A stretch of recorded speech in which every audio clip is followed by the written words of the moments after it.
So here we are. Jake Paul versus Tyron Woodley will be taking place this weekend in a boxing match. Jake Paul versus Tyron Woodley will be taking place this weekend in a boxing match, and the whole world is extremely excited by this event happening. Now, if you would have told me a couple of years ago that I would be saying the words, Jake Paul versus Tyron Woodley is taking place this weekend in a boxing match, and everyone's excited about it, I would have called you a retard. And I would have had very, very good justification to do so, because you would have been talking absolute nonsense. But here we are. Jake Paul versus Tyron Woodley is the reality that we're in. Okay? Jake Paul versus Tyron Woodley. Now, let me get into why this somewhat angers me, okay? Because Tyron Woodley, who has never really been a favourite of mine in the MMA world. Don't get me wrong, towards the end of his career, I was kind of rooting that he would somehow make a bit of a comeback. I picked him against Gilbert Burns. He ended up losing that one quite dominantly. I wanted Covington to beat the shit out of him after the press conference antics that Woodley was up to beforehand. Luke K is my favourite fighter, so I kind of didn't want Woodley to beat him, but then again, I didn't really want to see Woodley get beaten that badly against Luke K. Now he's out of a career. He has to take up a fight with Jake Paul, because there's not really other options out there for him unless he wants to fight Artem Lobov in Bare Knuckle FC, but then again, maybe that's 2022. You know what I'm saying? Artem Lobov, Tyron Woodley, BKFC, Bare Knuckle. Let's make it happen next. But this is the fight at the moment. Tyron Woodley versus Jake Paul. Woodley needs to rebuild his career. I don't know if you guys know this, but he left his wife and kids when he was around the champion time, when he wanted to do a little bit more rapping. After that, after he gambled on leaving them and paying them alimony payments for the rest of his life, he immediately plummeted out of the UFC with 4 straight losses in a row and dominant losses as well. He did not win a round of those 4 losses. All in a row, and now he's realizing, oh my god, I've abandoned my wife and kids. I have to pay them money for the rest of my life. I need to make some money because I can't rap for shit. In all honesty, Jake Paul's better at rapping than Tyron Woodley. That's not even a hot take. It's not even a hot take. His Disney Channel flow is better than Tyron Woodley's flow. It's not even a competition. Jake Paul is genuinely, ghostwriter or not, a better rapper than Tyron Woodley. Woodley has no other options of a career other than to look at a Jake Paul matchup to try and get the most money possible, earn a rematch against Jake Paul, which there is going to be a rematch clause. So if Tyron Woodley does beat Jake Paul this weekend, Jake Paul's going to enact a rematch clause, and Woodley's going to want to take that one and get more money because of it, because now he'll have all the negotiation power. Then after that, he's going to be on top of the world. Maybe call out Floyd Mayweather, maybe call out Logan Paul, maybe call out KSI, who knows, maybe even fucking call out Deji, for fuck's sake. What is going on? Either way, this is a big deal. So Woodley, who was never really my favourite guy, decided that tarnishing his career itself wasn't enough. It wasn't enough to just tarnish his entire MMA career. Okay? By losing 4 in a row. That wasn't enough for Tyron Woodley. He's taken it upon himself to not only tarnish his own career, which is very annoying to watch. However, it's on him. It's his career. I don't mind. Woodley has decided that now it's time to try and tarnish the entire MMA community. Because guess what, Tyron Woodley? You win this weekend. You beat Jake Paul. He was never good. He only beat guys who didn't know what they were doing. Woodley's not even that good. He'd get beaten by a bunch of good boxers. No one's going to give Woodley the credit if he wins. Jake Paul will get some credit if he wins, but there's still going to be some of those boxing fans out there and say, oh, let's see how he does against Anthony Joshua, though, and then we'll decide how good he is. You know what I mean? There's always going to be those boxers. I feel like even if Jake Paul goes out there and lands like brutal combinations non-stop against Woodley and lights the fuck out of him and puts on like a real high-level boxing performance and just completely outclasses Woodley, there's going to be some people out there that say, oh, let's see him land a jab on Tyson Fury, though, then we'll give him his props.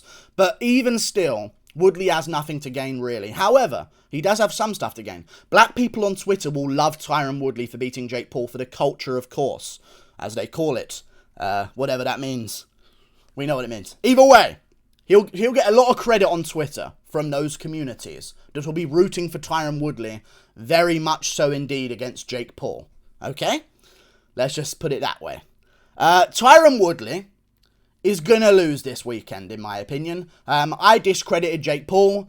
Boxing is a different sport. And I've been watching MMA more and more recently. You know what I'm noticing, guys? They're all shit at individual sports. They're MMA fighters. Sometimes they go out there, they get scrappy, they're real good at it.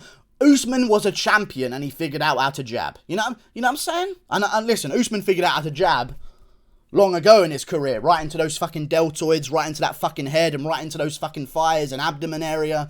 Usman's been jabbing for years. I'm not talking about vaccines either, by the way. Usman's been jabbing for many years.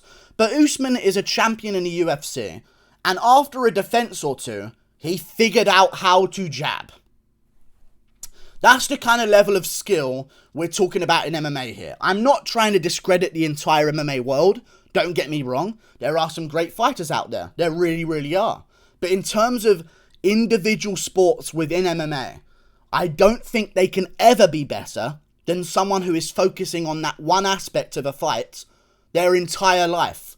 And Jake Paul, in my opinion, even before his first fight with Anisun Gibb, I know the names, even before his first fight with Anisun Gibb, I thought to myself, you know what?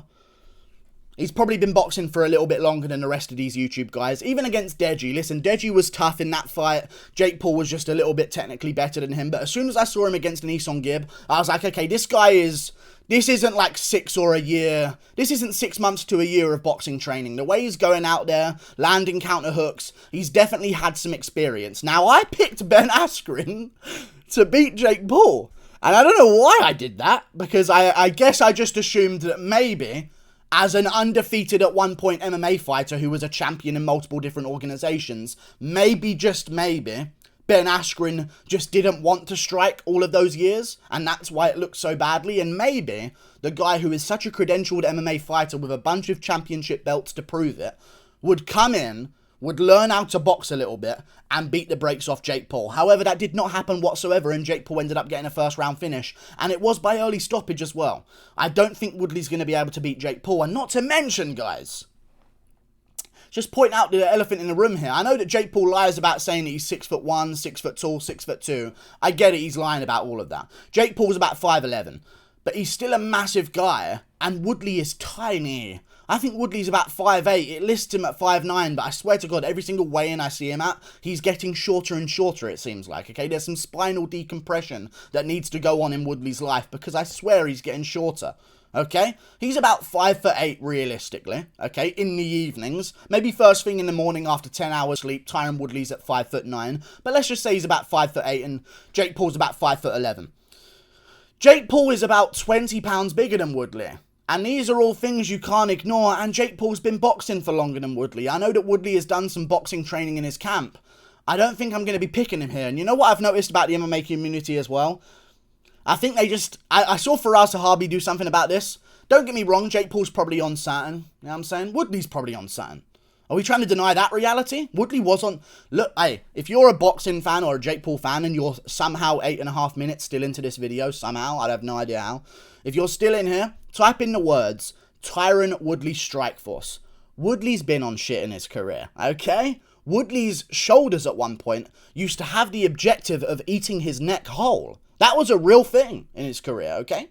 That was a real reality in Woodley's career. Type in the words, Tyron Woodley Strikeforce. He was probably on something at some point in his career, and I wouldn't be surprised if Woodley took a little bit of something for this fight against Jake Paul as well, knowing that the drug testing is going to be a little bit less strict than USADA. However, Faraz Sahabi, in my opinion, and let's just give my opinion on this, I think Jake Paul wins the fight, of course, you know this by now. Faraz Sahabi, in my opinion, is coping, I think. I think Faraz Sahabi has an opinion because he's been saying for a long time that GSP could box with world-level guys, remember? Faraz has been saying this. Oh, GSP, he could box with top-level guys. He's been saying this for a very long time, okay?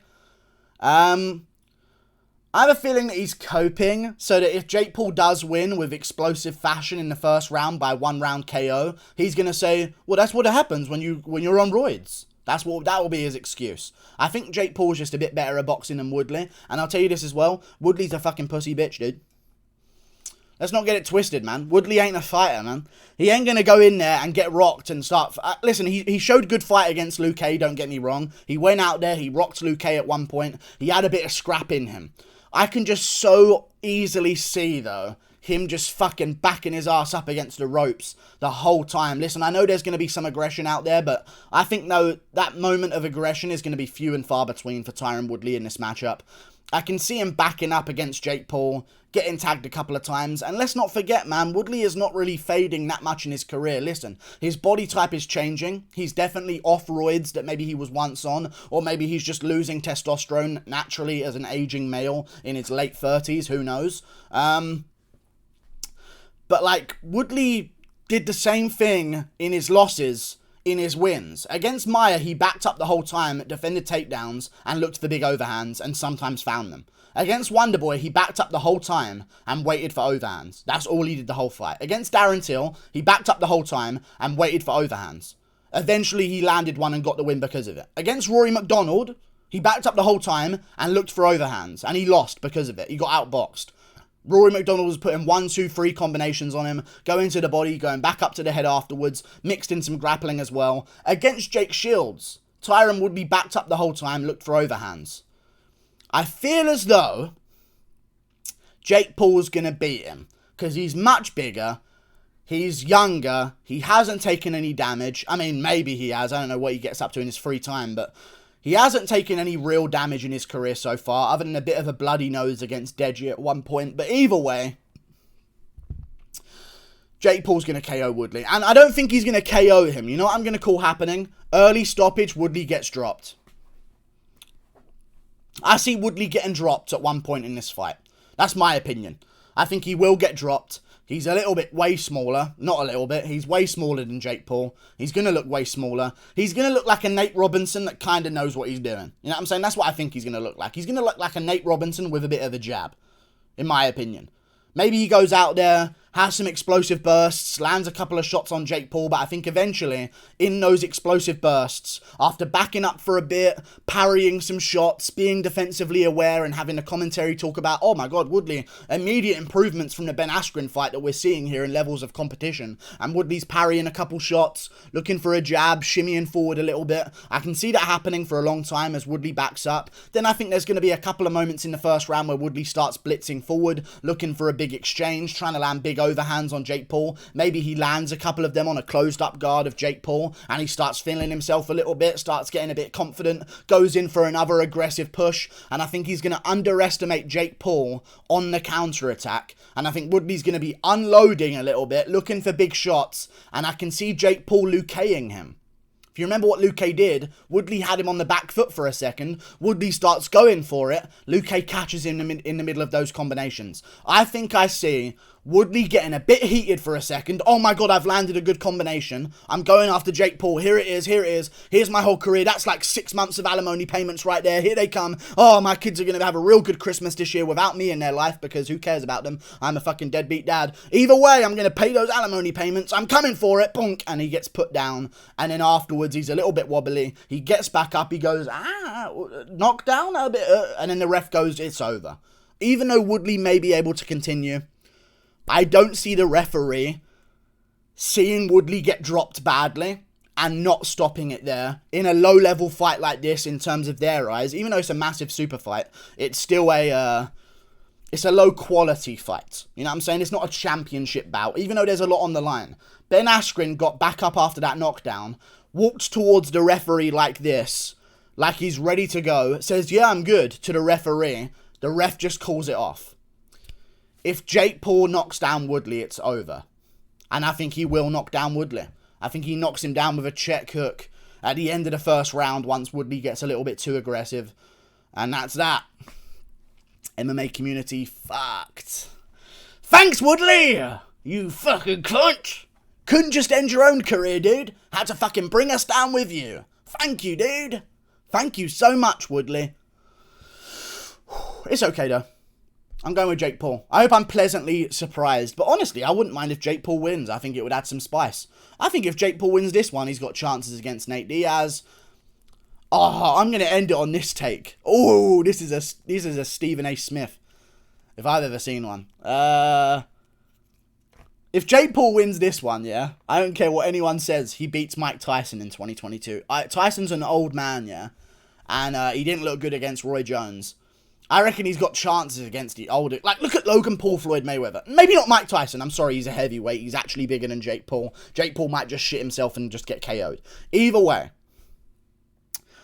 I take back the Mike Tyson thing, but there's a potential chance. And you know, if you're a boxing fan, even though you just laughed at me saying that maybe he could beat Mike Tyson, you would worry about that when the bell starts to ring. Oh, maybe Tyson's a bit too old, actually. Has Jake Paul improved that much? Like, you would start worrying and sweating watching that fight. You know you would.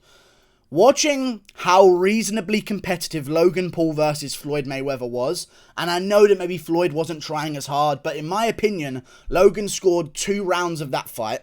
Definitely. There's an argument for 3, and there's a dumb argument for 4 for Logan Paul. And I'm just being honest from what I saw on strikes landed and stuff like that. Jake Paul's way better than Logan Paul. He's way better than Logan Paul. Mayweather's going to be another year older.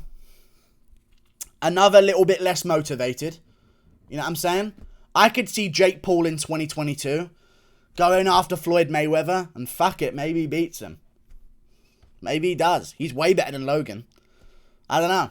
This would be an interesting way. We'll see how this goes, man. I'm going to be covering it live on a Fight Companion, but fuck me, this is life, eh? Fucking Woodley, man. You absolute fucking disgrace, dude.